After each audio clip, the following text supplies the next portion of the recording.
세상의 모든 지식 언더스탠딩. 네, 언더스탠딩 시작하겠습니다. 안녕하세요. 따뜻한 사이에 카메라가 들어왔네요. 네. 네, 오늘은 저희가 가끔씩 정부에서 일어나는 일들에 대해서 늘 관심을 갖잖아요. 그렇죠. 기사도 많이 나오고. 그런데 또 우리는 거의 다 기사를 보낼 수가 없으니까 특파원. 심어놓은 몰래.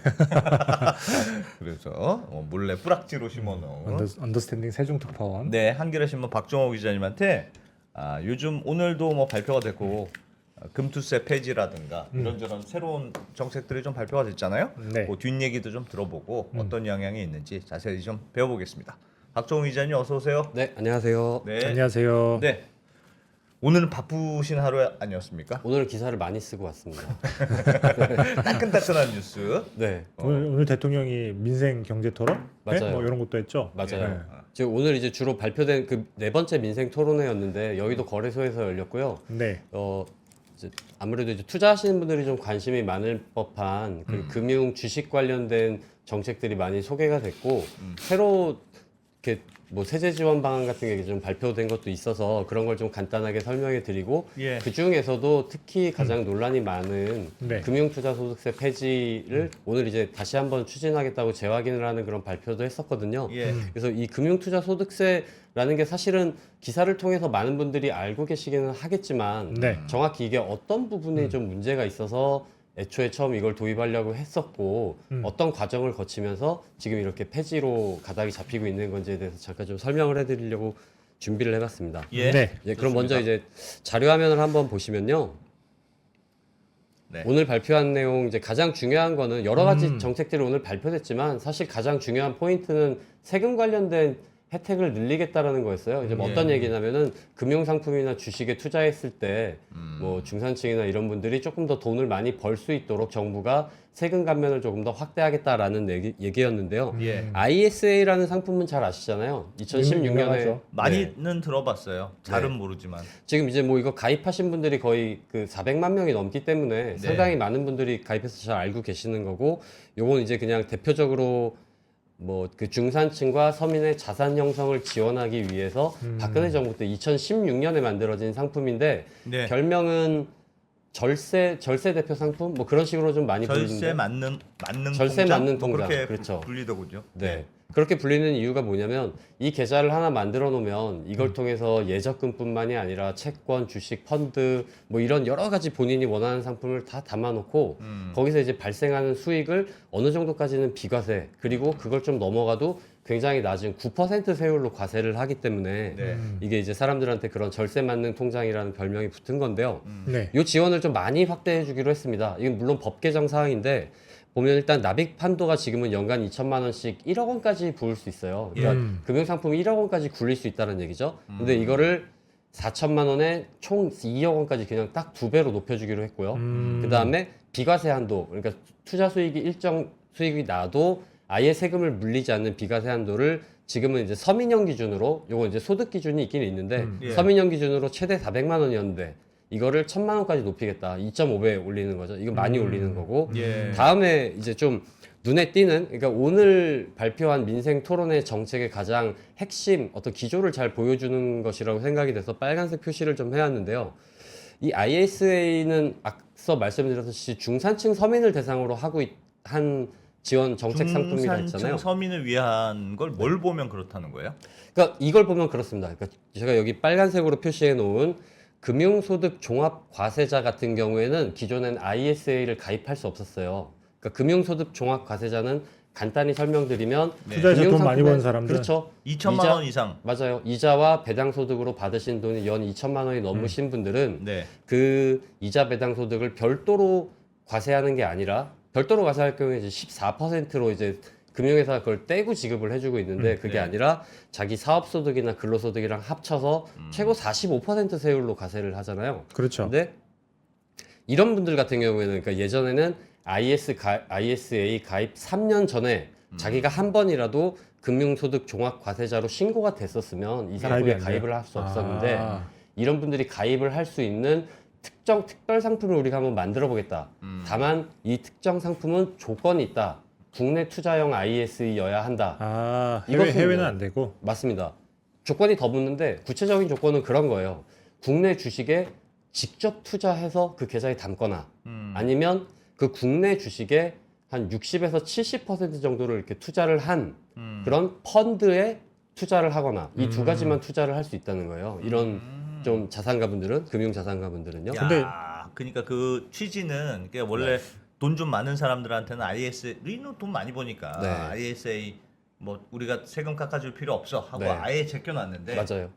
요 분들을 ISA로 세금 절세 혜택을 좀 주고 네. 대신에 네. 너희가 국내 주식 투자를 많이 해. 네. 이런 취지군요. 딱 그 취지군요. 맞습니다. 그래서 뭐 음. 금융위원회 부위원장도 김소영 부위원장도 이걸 이제 기자들한테 브리핑을 할 때 음. 코스피가 좀 계속 좀 별로 이렇게 요새 안 좋은 상황인데 예. 우리도 미국이나 다른 나라처럼 우상향하는 그런 좀 곡선 그러니까 코리아 디스카운트를 좀 해소하는 방안으로서 이런 여유가 있으신 분들의 여윳돈을 국내 증시로 끌어들여오는 그런 뭐 인센티브라고 좀 생각을 해달라 이렇게 얘기를 했어요. 예. 올 초에 일본 증시가 지금 날아가고 있잖아요. 네. 일본이 ISA랑 똑같은 NISA라고 하는 똑같은 식의 상품이 있는데 예. 여기에 비과세 한도도 엄청 늘리고 해서 아. 그쪽에 있던 국내 투자자들 돈이 엄청 밀려오고 있대요. 그래서 아마도 이런 네. 정책을 편 게 아닌가 싶은데 네. 어. 일본은 뭐 사실 약간 좀 다른 얘기지만 일본은 그런 ISA뿐만이 아니라 예. 가장 대표적으로 그러니까 그 혹시 그 대통령이 이제 가끔 발표했었던 그거 기억나십니까? 작년에 우리나라의 경제 성적이 세계 2위였다라는 이코노미스트의 보도가 있었다라는 예. 걸 많이 이렇게 좀 홍보를 했었잖아요. 실제로 좀 성과가 좋았고요. 물가나 예. 뭐 이런 예. 측면에서는. 근데 그 보도를 보면 사실은 거기서 일본이 증시 측면에서 굉장히 좋은 평가를 받았는데 거기에 이코노미스트가 일본은 이 증시의 지배구조 개혁을 좀 전면적으로 들고 나온 것들이 증시가 올라가게 하는데 굉장히 주요했다라고 이렇게 써 있어요. 네. 근데 일본의 기업 지배구조 개혁이라고 하면 어떤 부분이 포인트였냐면 이런 식의 특정 상품을 통해서 증시로 아니, 아니고. 돈이 올라가는 것도 물론 있지만 그것보다 대표적으로 일본에서 했던 건 일본의 거래소, 그러니까 우리의 한국 거래소 같은 그 기관이 일본에 상장해 있는 주식들이 거기도 사실은 뭐 도요타나 이런 회사들 굉장히 저평가되어 있는 회사들이 많거든요. 근데 PBR이 1 미만인 애들, 우리나라로 치면 아마 PBR이 가장 낮은 주식은 한전일 거예요. 한전 등 그런 기관들일 텐데 그런 기관들이 언제까지 PBR을 그걸 넘기지 못하면 상장 폐지를 검토할 수도 있다라고 으름장을 놔버렸어요. 그렇게 하면 뭘 해야 되냐면 주가를 올려야 될 거 아닙니까? PBR이 그렇죠. 올라가려면. 그래서 뭐 배당을 늘린다던가 자사주를 사서 소각하거나 막 이런 정책을 조금씩 하기 시작했던 거예요. 그런 정책이 좀 주요했다라고 아니, 이코노미스트는 그러니까요. 평가를 하더라고요. 아니, 맞는 말이에요. 그러니까 사실은 뭐 그러니까 ISA를 확대하고 네. 돈 있는 사람들을 ISA 통장을 만들어 줄 테니 국내 투자를 조금 더 하세요 하면 네. 조금 더 늘 수는 있겠습니다만 네. 근본적으로 말씀하셨듯이 우리나라 그 지배 구조가 얼마나 엉망이라는 지적을 받습니까? 네. 그 지적이 어마어마하게 많은데 그건 냅두고 이거 한다고 해서 얼마나 올라갈지는 잘 모르겠다. 네. 그런 의견이 일각이 서 있더라. 사실 박종호 기자가 한 얘기를 제가 네. 네이버 프리미엄에 굉장히 자세하게 정리를 해놨어요 오늘. 아 그래요? 네, 그게 어떤 내용인 건지. 언더스탠드 텍스트. 맞습니다. 아. 네이버 언더스탠딩 텍스트를 검색을 하시면 월 1,000원입니다, 여러분. 이거 비싸다고 안 하시면 진짜 좀 제가 너무하다. 박종호 기자가 이 얘기를 딱 할 줄 알고 딱 정리를 해놨습니다. 써놨습니까? 그럼요. 알겠습니다. 네. 근데 이제 다시 이제 원래 설명으로 돌아가면요. 다시 네. 자료화면 보겠습니다. 그 국내 투자형 ISA, 그러니까 자산가들이 투자해서 우리 증시를 좀 끌어올려줄 그런 조그마한 조약돌이 보탬이 될 수 있는 그런 상품을 새로 만들기로 했지만 그렇다고 이분들한테 아예 세금을 내지 말라고 비과세를 하면 특혜라는 막 얘기들이 나올 수 있잖아요. 형평성이 너무 어긋난다. 그래서 이분들은 비과세는 적용하지는 않고요. 다만 이제 그 이분들은 이제 그 다른 소득이랑 합쳐서 종합 누진세율을 과세받는다고 45%? 그랬잖아요. 네. 최고 45%, 10억이 넘어가면 그렇거든요. 근데 그렇게까지는 안 하고 분리과세. 분리과세를 해서 그러니까 일반적으로 2천만 원 이자 배당 소득이 2천만 원 미만인 분들은 제가 아까 금융회사에서 14% 떼고 준다고 그랬잖아요. 그게 이제 원천징수 분리과세라고 하는데 그 원천징수 분리과세 그냥 하겠다. 그러니까 종합과세 하지 않겠다는 얘기예요. 그럼 그것도 특혜는 똑같은 거 아닙니까? 그러니까 큰 혜택이죠. 상당히 큰 혜택인데 뭐 어쨌든 그 이분들도 어쨌든 이 ISA 계좌 한 계좌를 틀어서 자기가 이제 굴릴 수 있는 돈은 한 2억 정도까지니까 아마 이제 계산을 좀 하시겠죠. 내가 이제 종합소득으로 좀 높은 세율 내도 되는 그런 게 있고 아니면 요건 조금 내가 이익이 많이 날 것 같은 올해 좀 매도할 주식이거나 뭐 이런 거다라고 하면 그런 주식을 좀 여기서 아마 이 IS 상품에 담아서 예. 그렇게 운영을 하지 않을까 그렇게 좀 예상이 되고요. 그리고 이제 그 밑에 있는 얘기들은 뭐 금융투자소득세 폐지 법 개정 추진, 그다음에 증권거래세 2025년까지 0.15% 이하는 대체로 알고 계신 얘기인데 조금 더 구체화된 것은 무엇이냐면 사실은 금융투자소득세를 폐지하겠다고 올해 1월에 거래소에서 발표를 했지만 예. 법 개정안을 언제 발표해서 언제 추진하겠다는 얘기는 그때 하진 않았어요. 그냥 그 말만 하나 했을 뿐이었어요. 근데 오늘은 이제 2월에 임시국회에 우리가 정식으로 소득세법 그리고 조세특례제한법도 개정 법 개정 사항에서 국회 합의가 필요한데 그런 법안을 정식으로 개정안을 내놓아서 그래서 이 법 개정을 좀 추진을 하겠다. 그다음에 야, 저거는 야당에서 반대하지 않을까요? 자기들 정권 시절에 만들었던 법인데. 그렇지. 제가 이게 전망에 대한 얘기일 거라서 예. 다소 조심스럽습니다만 야당이 그러니까 민주당이 어떻게 견해를 내놓을지 뭐 한 근거 정도로 좀 찾아볼 수 있다면 예. 금융투자소득세가 애시당초 2023년 시행 예정이었는데 네. 2025년으로 미룬 것은 2022년 말 국회에서 여야가 합의한 거였거든요. 예. 그 당시에 근데 처음에는 야당이 음. 이 안 된다. 왜 이렇게 대주주 감세를 해주는 그런 거고 뭐 그 소득 있는 곳에 세금을 매겨야지라는 그런 좀 완강한 입장을 내비치다가 예. 이재명 대표가 갑자기 근데 올해 내년에 해야 하나? 뭐 이런 발언을 한번 하고 방향이 선회해서 2년 뒤로 이렇게 밀린 그런 기억이 있었고 그 당시에 예. 근데 이제 이걸 취재하던 기자들은 하나같이 했던 얘기가 무엇이었냐면 예. 2025년 그러니까 2023년에 금융투자소득세를 25년 시행으로 2년 미뤄두면 그 사이에 24년에 총선이라는 선거가 있기 때문에 네. 그때 가서 이게 분명히 다시 또 얘기가 나올 것이다 한 번쯤은 그렇죠. 그런 얘기를 강하게 얘기했었는데 예. 아니나 다를까 그렇게 됐어요. 아, 예. 그러면 야당이 합의해줄 가능성이 굉장히 높겠네요. 아 그렇게 제가 얘기할 수는 없을 것 같고요. 그건 제가 어떻게 될지 정말 모를 것 모르긴 같고 모르지만 여러 가지 뭐 주고받는 이건- 그런 것들이 있지 이게 않습니까? 이거는 반대하기도 매우 좀 그런. 네. 총선을 그렇죠. 앞두고 있는데 네. 그럼 세금을 그럼 걷자는 얘기냐? 네. 그러니까. 그렇게 주장하기도 매우 부담스러운 주제죠. 근데 다만 금투세를 정말 그냥 여야가 합의해서 폐지해 버린다고 하면 우리가 애시당초 금투세를 마련해서 시행하자고 한 어떤 이유가 있었을 것 아닙니까? 네. 그렇죠. 그게 이제 뭐 쉽게 말씀드리면 어떤 조세제도의 대대적인 정비의 측면이 좀 강했었는데 이게 그리고 비과세 하던 것들도 과세하는 내용도 물론 있지만요. 예. 제가 뒤에 설명을 해드리겠지만 만약에 합의해서 폐지하게 되면 우리나라의 이제 그 금융 관련 자본소득 관련 과세 제도는 기존 시스템 불합리하다고 해서 좀 개선해야 돼야 된다고 그런 지적들이 나왔던 것들이 계속 유지되게 될 것이다. 예. 그럼 그 부분은 언젠가는 또다시 금투세가 아니더라도 다른 형태로라도 뭐 조금씩 점진적으로 개편을 하든 뭘 하든 할 수밖에 없을 것이다라고 생각을 좀 하셨으면 좋겠습니다. 그리고 이 맨 아래에 있는 증권거래세 네. 2025년까지 0.15%로 인하라고 한 그 내용도 이제 오늘 발표한 게 이게 사실은 상당히 큰 의미를 가지고 있는 건데요. 왜요? 어떤 거냐면 저희가 이제 부동산 시장에서는 이제 과거에 좀 그런 얘기를 많이 하지 않았습니까? 그러니까 거래를 할 때 그러니까 취득세는 좀 낮추고 보유세를 높이는 게 일반적으로 다른 나라들이 좀 그렇게 하기 때문에 그렇죠. 네. 그렇게 하자라는 주장을 좀 일반론처럼 한 2000 막 급등기 오기 전에 그런 얘기도 좀 했었는데 그런 식으로 해야 갖고 있으면 부담이니까 네. 자꾸 팔아야 되는데 네. 파는 문턱은 낮춰줘야 네. 집을 많이 갖고 있는 사람들이 아우 부담스러워 그리고 네. 자꾸 팔 거 아니냐 그런 논리였죠. 그러니까 네. 보유세는 높이고 맞아요. 거래세는 좀 낮춰서 네. 맞아요. 그런 것처럼 한쪽이 올라가면 한쪽을 낮추는 것처럼 금융투자소득세를 우리가 도입하자고 했을 때 예. 금융투자소득세의 핵심은 그거거든요. 지금 현재 이제 과세를 안 하고 있는 상장 주식에 양도차익. 투자하는 양도차익. 소액주주의 양도차익에 대해서는 과세를 안 하는데 예. 만약에 팔았을 때 그 차익이 한 번에 이제 5천만 원이 넘어갈 정도가 되면 그때는 그냥 일반 주주들도 세법상 대주주가 아니라 예. 그런 일반 주주들까지 좀 과세를 확대하자라는 것이어서 세금이 좀 더 거치는 측면이 있거든요. 1년에 그러니까 그 상장 주식뿐만이 아니라 채권, 파생상품 등등 비과세 되던 것들이 과세되는 게 있어서 1년에 한 1조 4천억 정도 세수가 더 들어올 것으로 기재부와 뭐 국회에서는 좀 예상을 했었는데 네. 그러면 사람들이 얼마나 별로 안 좋아하겠습니까? 딴 데서 까야지. 그 세금을 너무 많이 걷는 거 아니냐. 그래서 그 당시에 얘기했던 건 그럼 우리가 세수 중립을 맞추겠다. 세수 중립이라는 건 어떤 거냐면 한쪽이 올라가면 한쪽을 그만큼 깎아주겠다는 거였고 그래서 우리가 그 부동산에 대해서는 보유세를 올리고 취득세를 낮추자고 한 것과 거의 유사하게 이 주식에 대해서는 양도차익 과세를 확대하되 거래세를 그러니까 일종의 통행세 같은 거잖아요. 내가 주식에서 많이 잃어도 팔 때마다 계속 찌끔찌끔 내야 되는데 가랑비에 옷 젖는다고. 근데 사실은 그래서 그 증권거래세가 세수가 훨씬 많거든요. 근데 이 증권거래세는 거의 없애겠다.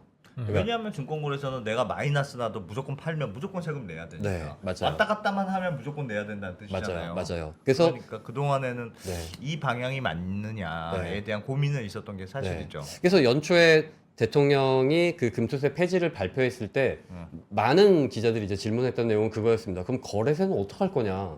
거래세를 낮추기로 로드맵을 짜놨거든요. 2025년에 그러니까 코스피 기준으로는 거의 0%, 뭐 농어촌 특별세 포함하면 0.15, 그리고 코스닥도 0.15까지. 올해가 지금 0.18%를 적용하고 있거든요. 근데 이런 식으로 단계적으로 인하하면서 세금을 이쪽에선 깎아주고 저쪽에서 더 걷기로 했는데, 그리고 이쪽에서 더 걷기로 한 거 이제 안 하기로 했으니까, 그럼 이거 다시 올릴 거니 니네? 세수가 엄청 많이 부족해질 텐데? 네. 라는 질문을 계속 했는데 결정을 못 했다고 그랬었어요. 그때까지만 해도 아하. 기재부가. 근데 이제 오늘 공식화한 겁니다. 이거는 원래 우리가 약속드린 대로 계속 낮추겠습니다. 내년까지. 그럼 국내 주식으로는 세금 낼 필요가 없게 되는 거네요? 국내 주식으로는 그렇게 되는 거죠. 아니 근데 뭐 거래세가 완전 없애는 게 아니라 그러니까 0.15%까지 인하한다. 0.15% 좀 낮은 까지. 세율을 유지한다라는 낮은 거니까 세율? 예, 세금이 아예 제로는 아닌 것이고요. 그리고 뭐 금융투자소득세를 설령 폐지하더라도 예. 기존에 하고 있는 대주주 주식 양도세 과세 제도는 계속 하는 거죠. 아 그렇죠. 예, 그러니까 좀 근데 많이 그것도 보유하신 분들은 올려놨잖아요. 네, 맞죠. 50억 이상으로 높여놨죠. 그러면 지금 정부의 입장은 그러니까 네. 그 금융투자소득세가 물론 찬반 논란이 있었고 네. 매우 뜨거운 주제긴 합니다만 네네. 처음에 하려고 했던 취지는 양도소득세 그러니까 그게 얼마큼까지 과세를 해야 되고 뭐 그런 건 고민의 여지가 있으나 네. 어쨌든 거래세로 하지 말고 네. 돈을 번 사람들한테 세금을 걷는 방식으로 조세제도를 그러니까 주식 투자와 관련된 조세제도를 바꿔보자 이런 네. 취지였잖아요. 그게 이제 보통 이제 그거를 글로벌하게 이제 아예 보편적이고 안 한다는 거예요. 그러니까 이거는 모르겠으니까 일단 요 안은 이상한 것 같아. 그래서 일단 요거는 일단 폐지하고 다시 생각해 보자입니까? 아니면 그 방향 자체는 우리는 아니라고 생각해. 지금에 있는 거래세 중심으로 네. 세금을 걷는 구조가 훨씬 맞는다고 생각해. 이겁니까? 둘 다 깎아주겠다는 겁니다. 그러니까 둘 다 둘 다 이제 양방으로 같이 둘 다 아니라는. 하겠다는 것이고. 좋습니다. 예, 뭐 예. 깎아주면 좋긴 좋은데. 예. 그러니까 그 지금 자료 화면을 한번 보여주시면요. 네. 이게 이제 외국의 상장 주식 과세 현황이고 이거 이제 2019년 자료라서 여기 이제 우리나라 증권거래세 같은 경우는 지금 이제 한 0.3%. 0.18로 낮춰졌다고 그랬죠. 네. 내년에 이 반으로 가고요. 이렇게 되는데 이제 외국을 보면 대체로 이제 미국이나 독일, 일본 같은 나라를 보면 증권거래세 같은 경우에는 좀 점진적으로 비과세하고 폐지한 나라들이 많고 예. 그냥 소득 정말 그냥 돈 번 사람들 내라 뭐 이렇게 하는 게 좀 대체로 이제 일반적인 과세 선진국들의 과세 방식이라고 얘기하고요. 예. 근데 여기 보면 이제 뉴질랜드처럼 아예 증권거래세도 비과세하고 양도소득세도 비과세하는 아 그런 뭐, 데도 있군요. 네 그런 나라도 있고 우리나라는 일종의 좀 약간 중간 단계에 있었던 나라인데 맞아요. 우리가 미국 모델, 뭐 독일, 일본 모델로 가려다가 지금은 조금 어정쩡하게 돼 있는. 예, 사실상 이 앞으로 이제 줄어드는 세수 규모나 이런 것들을 좀 고려한다면 말씀하신 것처럼 굉장히 적은 이 주식 거래로 인해서 우리가 내야 되는 세금은 거래세든 양도세든 좀 적게 내는 쪽으로 가게 될 것 같다라는 내용이 이제 좀 그러면 저 발표된 내용의 포인트고요. 지금 우리 그 주식 투자와 관련된 과세 중에서 네. 대주주 과세가 되게 이상하다는 지적을 많이 받지 않습니까? 네. 그것 때문에 연말에 한번 팔았다가 다시 샀다가 세상에 네. 이런 게 어딨냐. 네, 그래서 이번에 물론 대주주 과세 요건이 조금 완화되긴 했습니다만 네, 네, 대주주 과세 요건을 완화시키는 것 자체가 네. 그 금융투자 소득세라는 큰 조세의 변화를 가정하고 네, 완전히 없앨 수 있으니 네, 대주주 과세 부분은 점점 줄이고 네, 차라리 일반적인 금융투자 종합과세로 가자는 네. 취지였던 걸로 기억하는데 네. 이게 뭐 이게 맞냐 틀리냐에 떠나서 그게 네. 이제 논리적으로 요걸 없애면서 요걸 가는 게 논리적으로 맞는 것 같은데요. 네. 마치 양도소득세를 높이면 거래세를 낮추는 예. 것처럼 그게 이제 논리적으로 맞는 방향인 것 같은데. 근데 지금 이제 그런 방향이 아닌 게 됐잖아요. 그게 그러니까 아니에요? 금투세도 없고 그냥 대주주 과세는 웬만하면 안 하고 그리고 이렇게 하는 이유는 무엇이냐면 대주주분들이 그 연말에 갑자기 주식 매도를 막 추례를 이렇게 내놓아서 네. 주가가 하락하고 이런 부분들이 있으니까 이런 대주주 기왕이면 이분들이 좀 큰 손이잖아요. 큰 손들한테 세금 부담을 확 낮춰주면 이분들이 주식을 좀 많이 사서 우리 주가가 좀 오르면 전반적으로 투자자들한테 다 좋은 게 아니겠느냐 그런 목표를 가지고 지금 좋긴 좋아요. 추진- 세금 깎아주는 게 좋은데 네, 그러면 네. 걱정되는 건 네. 이건 뭐 정부에서 고민할 일이지만 네. 전체적으로 깎아주면 좋아할 분들은 많을 것 같습니다. 네. 근데 세금 줄어들면 당연히 좋죠. 네. 그러면 세수가 부족한 거에 대한 정부의 대책은 뭐 다른 방안이 있어요? 그거는 전혀 걱정 안 해도 되는 문제입니까? 연간 이제 줄어드는 세수가 3조는 넘거든요. 한 네. 3조 5천억 정도 내년부터 그리고 오늘 IS까지 포함하면 한 대략 한 연 4조 정도 될 것 같아요. 그럼 우리나라 이제 예산이 한 600조가 좀 넘어가니까 그 규모에 견져보면 적지 않은 금액이거든요. 아니요, 적지 않은 금액이죠. 이 4조를 줄여주면 다른 어디선가 뭔가를 4조를 줄이던가 뭘 예. 더 걷어야 될 거잖아요. 예. 근데 어쨌든 뭐 현 정부에서는 뭐 증세로 돌아서는 거라고 그렇게 예측하기에는 굉장히 어려울 것 같고 그러진 않을 것 같고 특히나 뭐 이런 선거 국면이나 뭐 정권 후반으로 가서는 더더욱이 증세 전환을 잘 하지 않기 때문에 그렇게 하지 않는다라는 것을 가정한다면 줄어든 세금만큼은 돈을 좀 덜 써야죠. 예, 예산을 뭐 또 다른 부분에서 뭐 지난해처럼 뭐 R&D라든가 이런 걸 좀 구조 조정을 하거나 네. 예, 세상에 공짜는 없는 거니까요. 예. 그렇게 좀 수평을 맞추는 그런 것들을 추진을 해야 되겠죠. 그렇게 그럼 좀 뭐 예상을 할 수 있을 것 같습니다. 세수 줄어든도 문제가 있긴 하지만 뭐 네. 여튼 본인의 목적한 바가 주식시장 활성화라고 하면 네. 세금을 많이 줄여서 네. 주식시장 활성화하는 게 나쁜 건 아니잖아요. 근데 이제 저희가 형평성이라는 문제가 있잖아요. 그러니까 소득을 누군가는 저희가 이제 아주 쉽게 얘기하면 네네. 근로소득을 올린 사람은 세금 월급쟁이 유리지갑은 꼬박꼬박 다 내고 있는데 근데 주식 투자로 했는데 돈을 번 사람은 그런 걸 전혀 매기지 않는다? 라는 게 굉장히 큰 형평성 문제가 좀 있을 수 있고 물론 지금은 그게 좀 많이 달라져서 이런 정책들을 좀 더 정부가 적극적으로 내놓고 있는 겁니다. 뭐냐면 코로나 시기에 증시가 굉장히 급등락을 하면서 네. 그 당시에 좀 투자에 급하게 이제 새로 진입을 하신 분들이 많아서 네. 뭐 지금 이제 그 개인 주식 투자자 분들이 1,400만까지 늘어났다는 거잖아요. 그러다 보니 워낙 이분들이 가지고 있는 정치적인 힘이나 뭐 이런 것들도 강해졌기 때문에 그래서 이런 부분들을 조금 좀 더 정부에서도 적극적으로 선뜻 좀 내놓는 그런 측면이 좀 있다. 강하다. 방향을 그렇게 잡고 가고 있다라는 아니, 거. 그러니까 저는 약간 아까 전에 말씀드렸지만 취지 자체는 주식시장을 좀 살리자 이런 취지에서 시작된 것 같아요. 시작된 네. 것 같은데 네. 그럴 거면 너무 명확하게 할 수 있는 방법이 있는데 네. 왜 그걸 안 하고 네. 아니 일본에서 보여준 게 있지 않습니까? 중국 네. 거래소에서 네. 야 너희는 너무 심하다. 네. 혹은 상법에 문제들 많잖아요. 주주가 네. 아니고 이사회에만 복무하도록 돼 있잖아요. 네, 네. 그러니까 주주는 신경 안 쓰고 네. 그냥 우리 주주는 네. 회장님입니다. 회장님만 네, 네, 네. 하면은 그게 회사에 좋은 일이지. 네. 그게 나쁜 일입니까? 네. 하고 엑스큐즈를 하는 일이 얼마나 많습니까? 그러니까요. 예. 근데 그런 걸 바꾸면 훨씬 주식시장이 디스카운트가 줄어들 것 같은데 네. 왜 그 중요한 건 안 하고 네. 이걸 먼저 하는지를 잘 모르겠습니다. 그러니까 뭐 주식시장 네. 자본시장 살리려면 그 순서가 있는 것 같은데. 네, 오래 걸리죠. 그래서 자본시장을 네. 이제 좀 전문적으로 연구하시는 학자나 교수님들 뭐 이런 분들하고 통화를 해보면 사실 얘기를 해보면 그런 얘기를 많이 하세요. 이렇게 잔잔한 감세를 가지고 변죽이라고 볼 수 있죠. 주가를 부양할 수 있나? 변죽이라고. 왜냐하면 이제 지난해 말부터 이런 흐름이 이제 계속 이어지고 있는데 뭐 공매도 금지는 이제 뭐 세제에 관련된 문제냐 아니니까 그걸 이제 제외하고 본다면 12월에 그 대주주 주식 양도소득세 이제 그 기준을 아까 말씀하신 것처럼 50억으로 이제 확 높였고 그다음에 연초에 금융투자소득세 폐지한다고 발표했고 오늘 ISA에 그 금융종합소득 과세자이신 그런 분들까지 좀 투자할 수 있게 문구를 열어주겠다. 예. 이 세 가지는 일관되게 세금을 낮춰서 큰 손들이 좀 더 많이 들어와서 주식을 더 사게 해서 우리 주가가 좀 더 디스카운트가 안 되게 해보자라는 취지를 명시적으로 그렇게 가지고 있는 것이거든요. 근데 뭐 아까 말씀하셨듯이 대주주 주식 양도세 같은 경우에는 그런 식으로 이제 완화를 했을 때 워낙 이제 연말에 그 주식을 이제 매도하는 것들이 그쵸. 좀 있었긴 시장 하다 보니까 시장 매국이 네. 있으니까. 예, 그런 면에서는 변동성을 줄이는 영향은 뭐 좀 일부 있을 수 있겠다라고는 얘기할 수 있겠지만 예. 이렇게 해서 더 들어오는 그런 게 얼마만큼 이제 투자금이 더 유입될지도 사실 좀 불명확할 뿐더러 집계가 잘 되는 것도 아니고 추정도 되는 것도 아니고요. 그래서 이런 거 말고 정말 이제 아까 제가 처음에 말씀드린 것처럼 일본 거래소가 했던 것처럼 약간 그런 파격적인 방안을 정부에서 기업들한테 좀 강력하게 좀 요구를 하던가 뭐 PBR이 너무 낮은 회사들은 니네 무조건 높여야 된다. 어떻게 장부 가치가 시총보다도 높은 막 그런 회사가 있을 수 있냐. 이건 안 된다. 뭐 이런 걸 한다든가 하는 그런 좀 근본적인 조치들 그런 제도 개선을 하는 걸 좀 키를 쥐고 하는 게 대통령실에서 그건 이제 한 부처에서 할 수 있는 거라기보다는 여러 부처에서 뭐 공정이라든가 뭐 금융위원회, 기재부 이렇게 모여서 발표해 주는 게 맞거든요. 네. 그래서 그런 방안을 좀 만들어서 근본적인 대책을 좀 오히려 해줬으면 좋겠다. 라는 얘기들을 많이 하죠. 총선 때 그런 공약을 내민 그 당들이 지금 나오고 있기는 하죠. 자본시장 이제 조금씩 내놓고 있죠. 네, 뭐 네. 그러니까 그 이준석 그 맞습니다. 대표 신당이라든가 네, 뭐 네. 민주당도 준비하고 있다고 하고요. 상법도 예. 개정해야 된다. 할 게 많이 있긴 하죠. 맞습니다. 그래서 알겠습니다. 네. 예.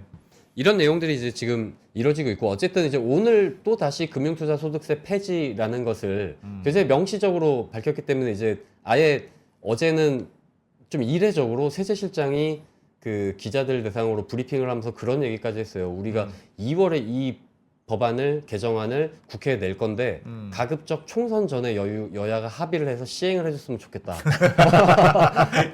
저도 공무원이 너무 그렇게 노골적으로 속내를 말씀하신 거 아닙니까? 그러니까 일종의 이제 공약이라는 얘기인 것이거든요. 예. 그래서 이제 어쨌든 이게 앞으로 더 논의가 이제 다음 달부터 본격적으로 굉장히 첨예해야 될 가능성이 있어 보입니다. 그래서 야. 오늘은 그럼 이제 조금 이제 다시 한번 돌아봐서 아까 여쭤보신 것처럼 예. 금융투자소득세가 폐지되면 어떻게 되는 겁니까? 분리적인 뭐라고 문제가 남아있죠. 물어보셨었잖아요. 예. 형평성의 그래서- 문제가 뭔지. 예. 그래서 이 제도가 사실은 굉장히 복잡해요. 그리고 지금까지 좀 이력도 좀 여러 가지 이렇게 변곡점들이 좀 많았거든요. 예. 간단하게 짚어드리고 어. 좀 설명을 좀 해보려고 준비해봤습니다. 네. 자료 화면 한번 보시면요. 예. 이제 오락가락 금투세라고 제가 이름을 붙여봤는데 네. 이게 이런 식으로 계속 바꿔왔던 흐름들을 제가 한번 정리한 건데 예. 맨 처음에는 이제 2020년 6월에 이제 문재인 정부 때 금융세제 선진화 추진 방향이라고 해서 이제 금투세 도입 방안을 발표하고 그 당시에는 그 투자 수익이 그러니까 주식으로 번 양도 차익이 2천만 원 넘으면 과세였는데 이제 반발이 많다 보니까 5천만 원으로 한 2배 이상 높였고요. 그래서 그 해 말에 여야가 이제 합의를 하고 23년에 시행을 하기로 했어요. 이때 사실 이미 불씨가 싹트고 있었던 겁니다. 왜냐하면 23년은 선거 이후잖아요. 예. 그럼 이게 선거 과정에서 분명히 공약으로 또 나올 수 있을 것이다. 왜 이걸 하려면 현 정부가 문재인 정부가 해야지. 해야지 왜 선거 이걸 왜 이후로 차기 넘기냐. 정부에다 넘겨버리냐. 그렇지, 그렇지. 예. 라는 얘기를 했는데 아마도 뭐 그 다음 대선이 있어서 뭐 그런 고려가 있었을 수 있고요. 그래서 예. 이걸 아. 차기 정부로 넘겼어요. 그랬는데 아니나 다를까 이제 2021년 12월에 윤석열 그때 당시 이제 대선 후보께서 예. 페이스북에 갑자기 주식 양도세 폐지라고 이제 딱 일곱 네. 글자 공약을 올리지 않았습니까? 예. 근데 이 공약을 만든 팀을 제가 이제 이 당시에 대선 캠프와 네. 뭐 그 이후에 이제 인수위원회 지금 기획재정부까지 이 금융투자소득세 관련된 논의를 계속 쭉 따라오면서 취재를 계속 해오고 있었는데 예. 당시에 이제 캠프에서 이 공약을 내놓은 분 얘기를 들어보면 금투세 생각까지는 못했었다고 그래요. 그러니까 왜냐하면 그건 23년에 시행이 되기로 있었기 때문에 이거는 지금 1년 더 있다가 이제 시행이 예정돼 있는 것인데 야, 일단 당장은 주식 양도세라는 게 이제 뭐 그 당시에 많이 늘어난 투자자들 개미 투자자들이 있고 그런 분들이 좀 좋아할 것 같으니까 좀 우리가 빨리 좀 판세에서 좀 유리한 측면을 고지를 얻기 위해서 공약을 했다고 발표를 했다고 하는데 예. 금투세 생각을 못 한 거예요. 근데 생각을 해보세요. 금투세라는 건 주식 양도소득세 과세를 확대하는 거고 예. 이게 이미 법 개정안이 들어가 있기 때문에 냅두면 23년 자동이 시행되거든요. 그렇죠. 근데 양도세 과세를 확대한다는 게 23년에 자동으로 시행되면 이 주식 양도세를 폐지한다는 공약은 말이 안 되는 게 되잖아요. 그래서 이제 그 대선에서 이기고 바로 이제 기획재정부가 금융투자소득세가 지금 23년으로 돼 있는데 아까 제가 말씀드렸듯이 2년 더 미루겠다 25년으로 그리고 민주당은 처음에 반대하다가 아이 그럼 그렇게 합시다 라고 해서 25년 시행으로 이제 미뤘다가 그래서 시행이 이제 벌써 한 번 2번 미뤄졌다가 그 다음에 올해 1월 이제 대통령이 폐지를 추진하겠다라고 못을 박았고 이제 2월에 법안을 발의했다 이런 식으로 굉장히 좀 지난 한 4년 그리고 좀 길게는 이거 이제 도입하기 이전부터 사실은 논의가 계속 있었던 거거든요. 예. 근데 그럼 이제 거의 한 5년 넘는 기간 동안에 이렇게 막 급변을 해왔다라는 걸 한번 좀 정리해봤고요. 아. 그러면 이제 왜 금투세를 도입을 하려고 했느냐? 이거 이제 김상훈 기자 제가 이제 먼저 이제 파워포인트를 보내드렸더니 이게 도대체 뭐냐고 여쭤보시던데 그림 같습니다. 무슨 불교 뭐 종교적인 예, 어떤 의미를 예. 가지고 있는 그런 어떤 것 같죠. 이 뭐냐면 기획재정부에서 이제 기획재정부를 취재하는 출입 기자가 바뀌면 그 이제 담당 과장님이나 이런 분들이 네.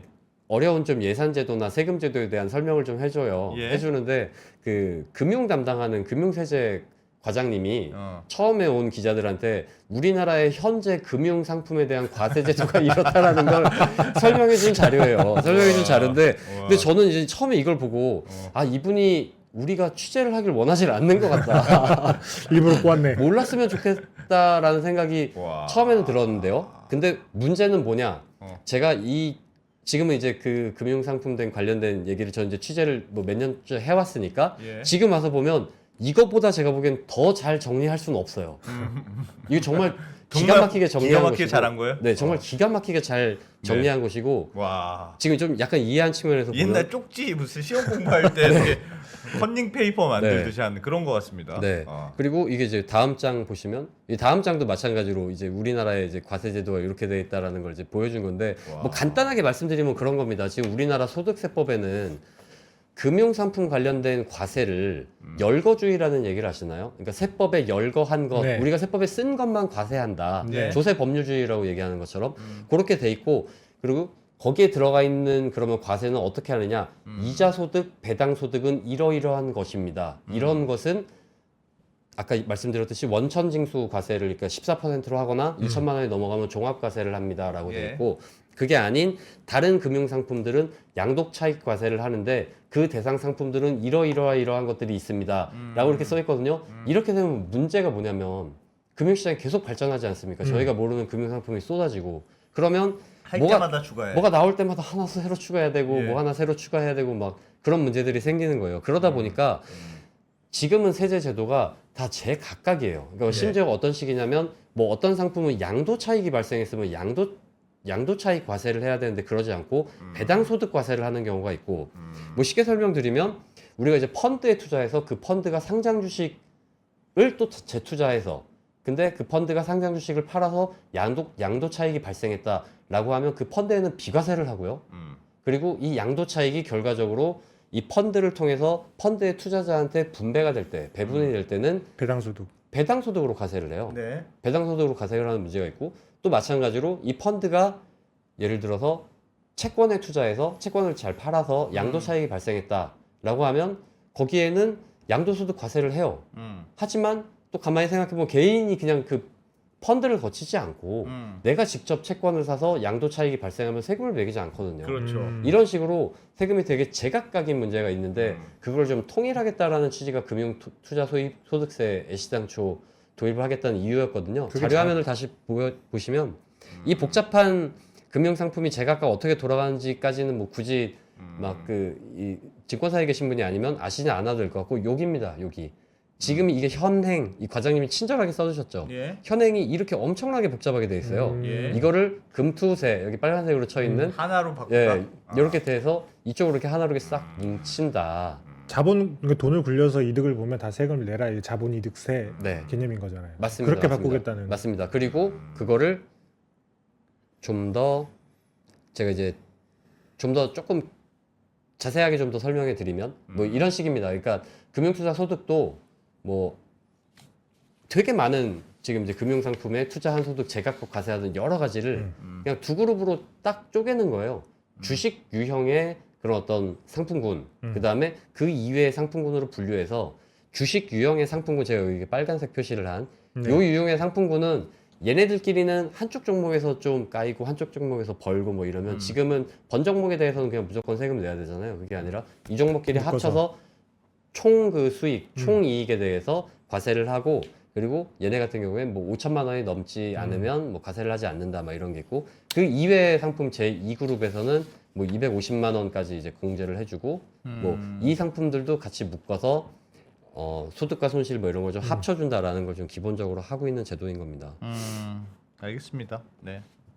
이런 제도다. 네.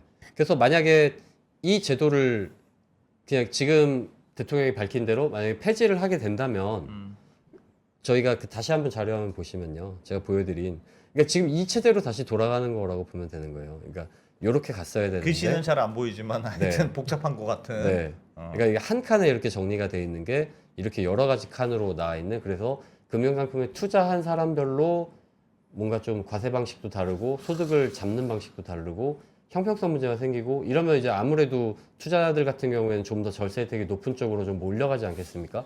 그런 과세 사각지대 같은데도 여전히 좀 유지가 되는 것이고 이러한 문제에 다시 저희가 마주하게 다시 된다. 돌아간다. 네. 저는 개인적으로 궁금한 게 네. 어쨌든 대통령도 얘기하고 기재부에서도 이제 안 한다 네. 발표했으니까 뭐 그런 쪽으로 많이 흘러갈 텐데 네. 이게 이걸로 완전히 끝날지 다시 또 언젠가 네. 시기장이 지나면 또 다시 금투세 논란이 일어나서 네. 해야 되는 거 아니냐 말아야 되는 거 아니냐. 네. 지금 현재 상황이 비정상이고 정상으로 가기 위해서 금투세를 만들어야 된다는 게 기재부의 논리였던 걸로 제가 기억을 하는데 이걸 없애면 다시 비정상이니까. 그건 그 전 정부의 논리였으니까 또. 아 그런가요? 정권이 정부가 달라지니까 논리도 다시 다 달라지는 거지. 하지만 이제 기재부도 힘들겠어 같은 사람인데 네. 이 정부 들어오면 이렇게 논리를 만들고 이 네. 정부 들어오면 이 논리를 만들고. 근데 기존의 이 제도, 기존의 그 금융상품 과세 제도가 가지고 있는 문제라는 게 있었다고 말씀드렸잖아요. 예. 그리고 특히 기자들이 이런 걸 가지고 형평성 문제가 있다라고 기사를 많이 쓰는데 이 금투세를 폐지하면 기자들은 또 그런 기사를 계속 쓸 것이고 원래 그 문제로 다시 돌아가는 거니까요. 그러면 정부도 그럼 아 이거 개편을 하긴 해야 되는데라는 생각을 당연히 할 수밖에 없게 되고요. 다만 이렇게 이제 그 대통령실에서 이 정책 의사결정을 좀 주도적으로 해서 네. 이걸 한번 폐지하자라고 밀어붙이면 사실 그 밑에 있는 공무원 관료들은 좀 어떤 그 위의 정치적 의사결정을 따라가지 않습니까? 근데 이렇게 계속 반복이 되다 보면 가장 큰 문제는 공무원들이 적극적으로 이런 걸 좀 가지고 나오려 할 그럴 의욕이 굉장히 저해될 수 있다는 점이에요. 뭐냐면 이 금융투자소득세가 도입된 배경 중에 하나는 이제 과거에 기재부에 있었던 뭐 국장, 네. 또 나중에 세제실장까지 된 분이 본인이 이제 대학에서 박사 논문을 취득하면서 그 당시에 했던 주제가 우리나라의 이 금융상품 과세 제도를 도대체 어떻게 할 것이냐라는 거가 그 주제였어요. 네. 그러면서 거기서 나온 게 금융투자소득세라는 걸 해보자라는 것이었고 다만 그 논문에서 그분이 제시한 대안과 지금 이제 저희가 하려고 했던 금융투자소득세는 많이 달라요. 약간 달라요. 네, 내용은 많이 다른데 컨셉은 비슷하고 그러니까 공무원이 좀 자발적으로 디벨롭을 한 거죠. 내가 정책을 좀 공무원으로서 이런 걸 좀 해봤으면 좋겠다. 워낙 문제가 그분이 많다고 지금 뭐라 하니까. 차관이라고요? 그분은 퇴임하셨죠. 아, 퇴임하셨죠. 뭐 이거 지금 이제 흘러가는 논의를 보면서 뭐 씁쓸해 하실지 어떨지 모르겠습니다. 알겠습니다. 네. 알겠습니다. 여전히 논란이 있고 어쨌든 그렇게 결론은 났다. 알겠습니다. 뭐 나중에 국회에서 어떻게 또 법이 폐지하려면 여야 합의해야 되니까 네. 그 과정을 또 조금 보긴 봐야 되겠네요. 알겠습니다. 한겨레신문 박정호 기자님 네. 고맙습니다. 네, 감사합니다. 감사합니다.